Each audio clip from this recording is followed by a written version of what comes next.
Frank, can't think of his name right now. He was a communist poet, and he raised Barack in Hawaii. There's Mrs. Obama.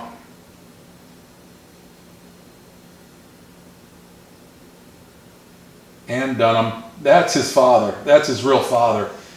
He was in charge of he's an Indonesian guy, and he was in charge of a church of sun worshipers. And that's Obama's real father. Here's a split screen. Okay? Half him, half Obama. No one's got the real truth on him. No one knows the real truth on him. And here's Obama's '08 logo. It's the sun rising over an American flag. And he's a Muslim, and there's a saying in the Quran that there'll be a day when the sun rises in the east when we rule over the west. You see, east and west mean a big deal in the Bible.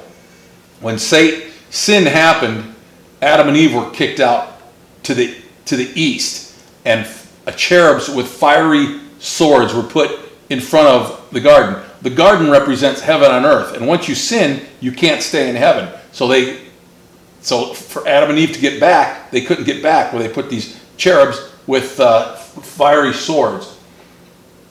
But there'll be a day when the sun rises in the east that will rule over the west. That's and you're looking at 1, 2, 3 red stripes.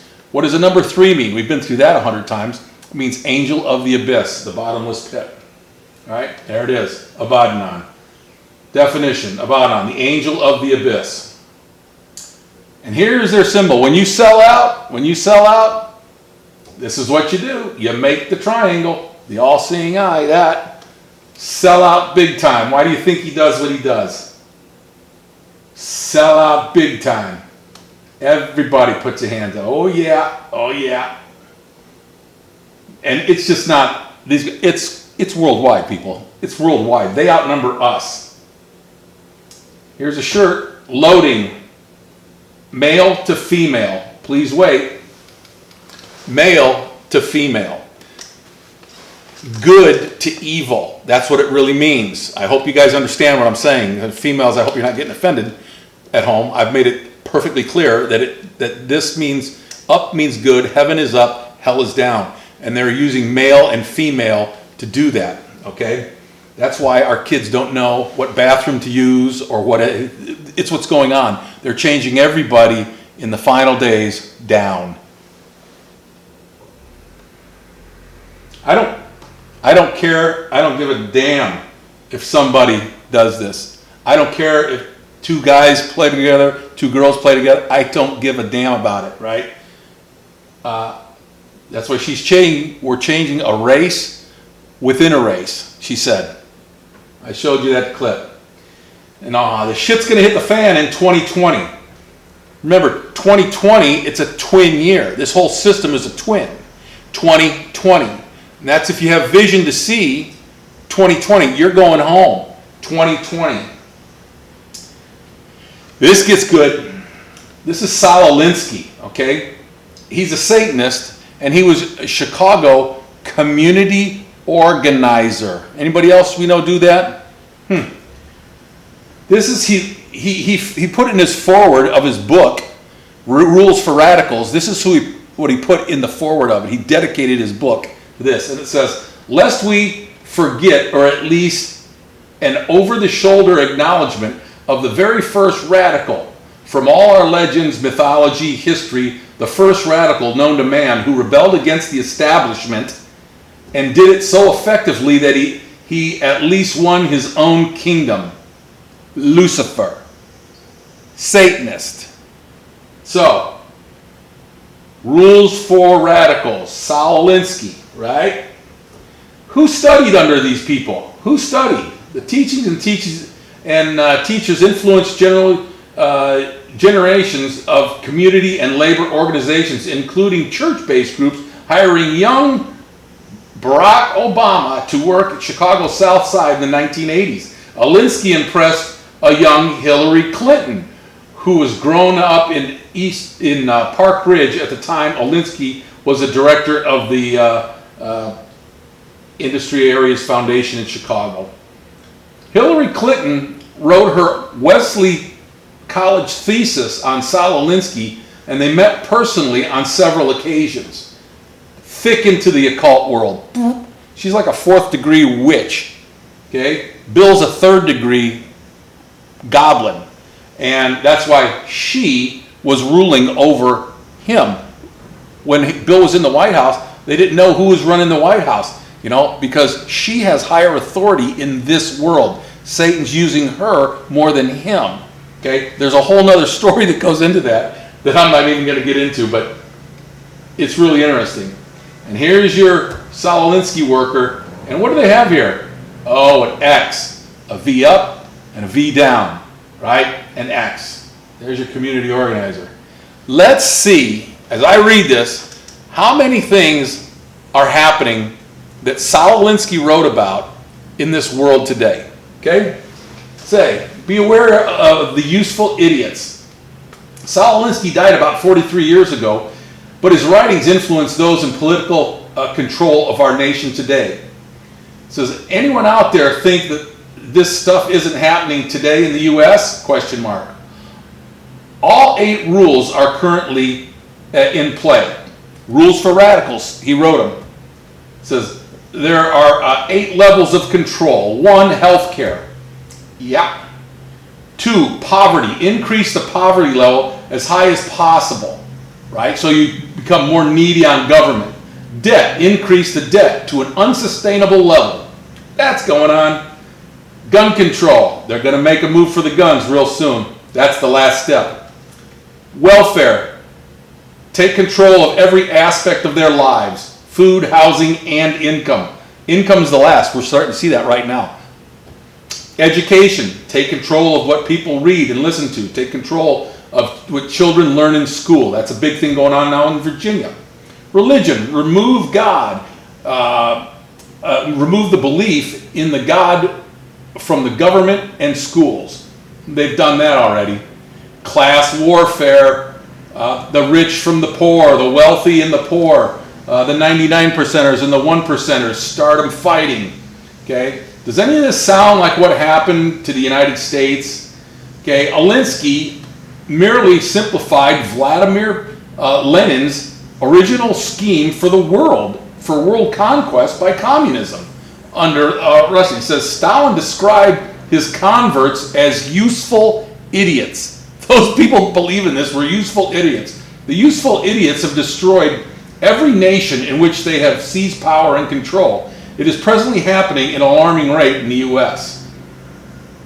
It is difficult to free fools from the chains they revere. We're in our chains too because we love the flesh. We love what we're doing down here, right? And it's hard to get a useful idiot to turn back to God. It's the same.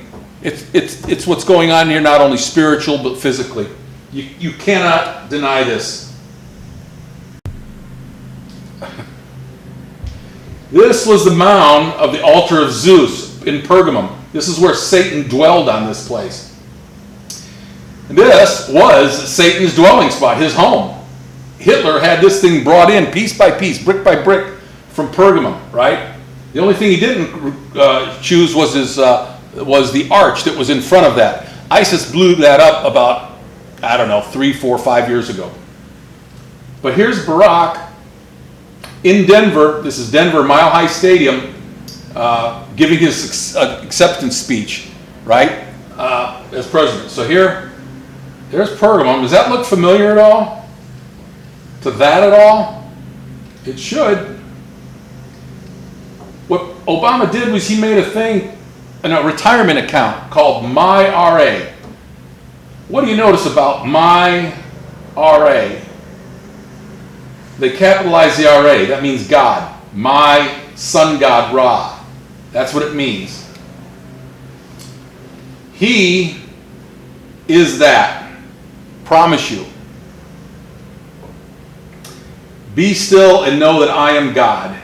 That's what he said At 9/11, when they built the one World Trade, they dismantled the two.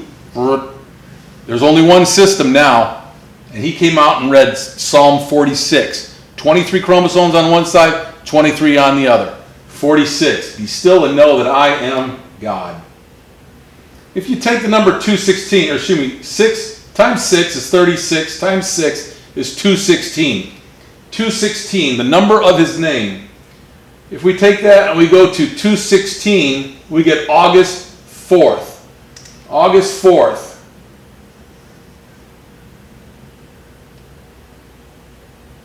And if you look at the number, do you have eyes to see? 19, split it down, 61.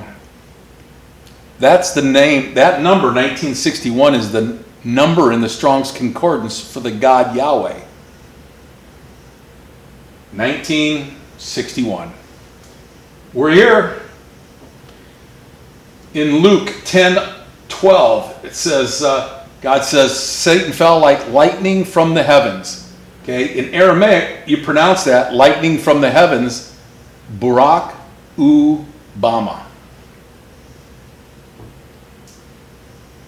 The day after Barack won the 2008 presidential election, the state lottery in Illinois, where he was from, the winning number came up, the mark of the beast, 666. What they don't tell you on this, that was the pick 3. On the same exact ticket, the number was 7, the pick 4 was 7779. 7s mean completion. Okay, 9 means judgment. So on one card, you're getting the Antichrist, the end, and judgment on the same card. In the same exact state, he won the president where he's from, and 666 on the same card. Yeah, nothing to see here. There it is, 666, the day after he wins.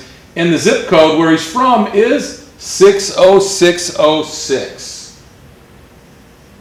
Chicago. We showed this. Who's the leader of this world? Who runs this world? I showed you that clip. Talked about carbon. We're the carbon. We did that. DNA. What you're going to see now is the Vera chip. That's what's coming here and here. And its symbol is this.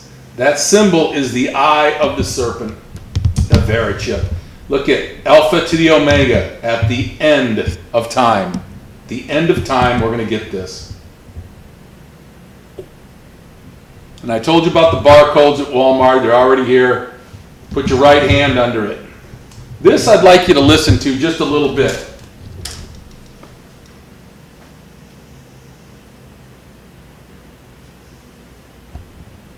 Okay, folks, what you're going to see here is about a 2 or 3 minute speech on Jim Caviezel talking about the Apostle Paul the Apostle, all right? You'll like this.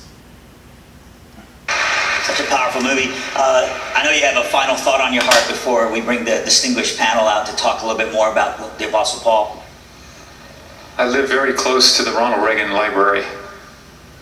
And here's a man, his extraordinary story. I put him up there with Abe Lincoln. He had to fight against one of the greatest evils there ever was that killed over 150 million people. If we put Mao, 60 million. Eastern Europe, behind the Iron Curtain. Our bosses, our leaders collaborated with evil. They chumped up this word called détente, the coexistence of communism and capitalism, and yet you freedom was losing. Coexist. We were losing our liberty. We were losing. He said that, Reagan said that détente, isn't that what a farmer does with his turkey all year long until Thanksgiving Day? What do we say to our brothers and sisters now caught behind the Iron Curtain? Give up your dreams of freedom now, because in order to save our own skins, we're just too willing to make a deal with your slave masters? Do you and I have the courage to say there is a price we will not pay? There is a point beyond which evil must not advance.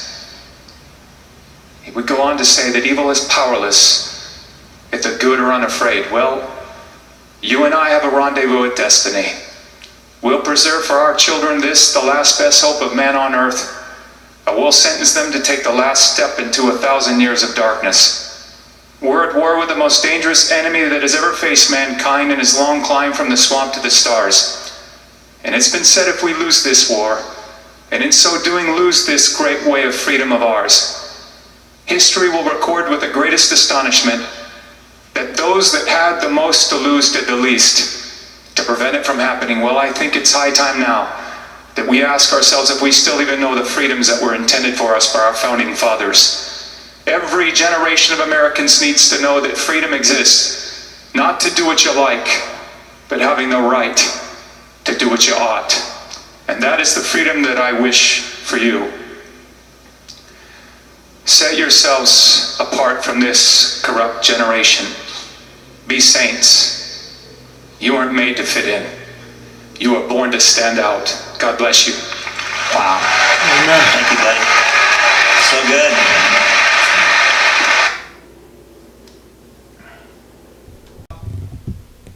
We talked about one side of this equation. Let's talk about the other side.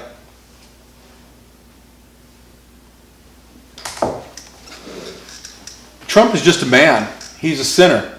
He's no better or worse than you or me or Bill Clinton or Hillary Clinton or the Obamas or whoever. We're all sinners. None of us are worthy. None of us. Okay? Is this man perfect? Nope. Sure ain't. But he was chosen by God. And I think I'll show you this. He doesn't understand why he does this. He always holds his right hand, his right fist above his head, and he does this. He doesn't do this.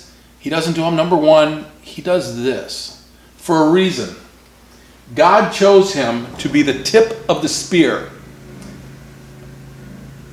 To back up just a little bit, Moses wasn't a perfect man either. Moses killed a man. He killed an Egyptian. That's why he took off and he fled for the desert, right? He was afraid Pharaoh was going to kill him. So he killed a person. No one's perfect in this world is what I'm saying. So let's see what this guy, why he's the tip of the spear, right? This is his family crest. And if you see it, it looks like a blonde-headed, crazy, wild blonde hair and a face, right? But what's happening here? You have a fist going through a pyramid, which represents the penis of the sun god Ra or Satan entering. It's a phallus move there. But his right hand is holding a spear, right? There it is. There it is. The first thing Trump did was he bombed a airfield in Syria. 59 bombs were used for that, right? That's the airport. I have never seen an airport laid out like this in my life. That's the goofiest look. It's made to look like the tip of a spear. God's given warning on what's going on. 59 Tomahawk missiles were fired. Okay? There's your spear tip. On the same street, the World Trade Centers were there. 2 is the Washington Square Arch, where you're seeing the arch. That's an arch of Satan, okay, that you're looking through. That was put there by the Rockefellers. You have the Empire State Building, and here you have Trump Tower. So you have the tallest building at one time right there, and then a tower builder. You see how in the beginning of time, God used a tower builder a tower builder got together called Nimrod, and he took everybody, got them all together to build a tower to go fight God. And God smite the tower down, gave them different languages. So God says, hey, if Satan's going to use a tower builder in the beginning of the time, I'm going to use a tower builder at the end of time. It's the system, okay? That's Trump Tower. Looks like a spear tip. And if you count these, there's 7 trees, and these trees come and go. They put different things in there and everything, but at this time, this had it had 21 trees. 21 is 7 plus 7 plus 7. It's 21 trees, 7, 7, 7. And it's a spear tip. This also looks like a garden. The garden. It all started in a garden at the very beginning of time. This is Trump's high school graduation photo. He's at the tip of the spear. And what's he standing in front of? What is Satan coming through? An archway. He's coming through an archway. Now we get into what's going to happen here very soon. They're talking about, in 2 movies that's already been shown, an asteroid hits off the coast. And a tidal wave comes and takes out New York City and all that stuff. Okay, they're starting up with this stuff again. There's an Illuminati card that has a meteorite. If you read the Bible, that's what the second Trump is. Go to the second Trump, Google second Trump, and John writes about a fiery rock coming down and hitting the earth, right? A second Trump. I think Donald Trump was the first Trump to come. You're about to see this. That's why Der Spiegel, the German place, they know what's going on. That's why they have Trump looking like a asteroid. And that's going to create a tidal wave. Remember a tidal wave. What killed the Nephilim? God chose a man called Noah to build an ark, and he said, I'm going to flood the earth, right? So if God floods the earth, well, then Satan at the end of time is going to flood the earth, have a big flood. This is his. You're going to see a giant tidal wave. That's why Time magazine shows this big wind coming out, right? And a big 3 different magazines, 3 different covers, right? Nothing to see here, though, folks. Nothing to see. Edward Casey, one of the most, he was an American, he was an American, he would have dreams and visions, right? And he would, he came up with a map. He drew a map out that looks like this. Now, the Navy has a new U.S. map that looks just like that. What you see is the East Coast gone, most of Florida gone. There's a split right here from the Mississippi River, and the whole West Coast is basically gone. You're seeing this map, and you see it over and over again. You see it in movies out there, right? You see it in movies. I don't know how that got there. Okay. And this is in your money. The same time this is happening, you're going to see this is the Hoover Dam they're going to blow it up, right? And what that represents, and I'll show you when we talk about the Super Bowl, just how a woman, her water breaks during pregnancy, you're going to see the Hoover Dam go, and that's going to be the arrival of the Antichrist when that happens. But it's in your money. Just like Oklahoma City here was in your money, just like the World Trade Centers were in your money, just like COVID masks are in your money, all ahead of time, all before it ever happens. There's the flash either of a nuclear bomb or an asteroid hitting and a big wave coming over a 7-story building. And here you could see the reflection of water right here. Okay? That's what you're going to see. They've already told you in 2 movies. And what you're seeing here, the way they put this dye in here, the way they made it, if you magnify it, it shows like a movie. It shows this wave coming. So here's unmagnified. And then as you magnify it more, it shows this wall of water coming and taking over this building. Okay? It's the same thing. And they show it where this arch is. Remember the arch of Satan? All right, I'll show you later that clip. Little things got mixed up.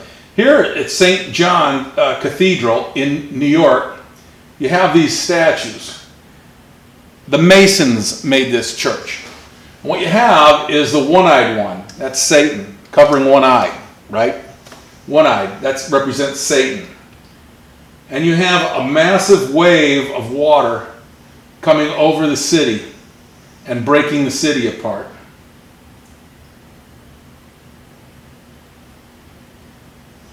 Here you can see this wall of water coming over and knocking a bus off one of the Brooklyn Bridge or one of the bridges.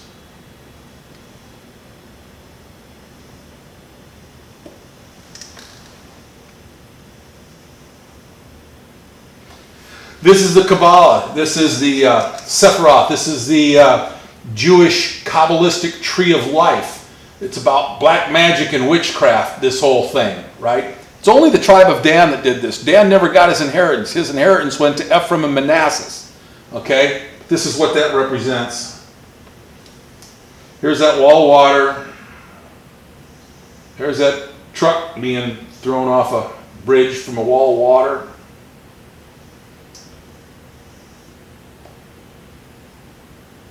There it is. There's the Isis. There's the Arch of Baal. That got blown up. I think we talked about that earlier. Okay, and then they put this all over the world, showing that Satan has dominion over this world. By the way, dominion. That's what it says. Satan has dominion over this. What was the name of that voting thing that we had so much problems with earlier in the year? Oh, dominion voting? Yeah, that's right. That's right. I need a battery change. I'm just going to pause right here. Okay, I am too.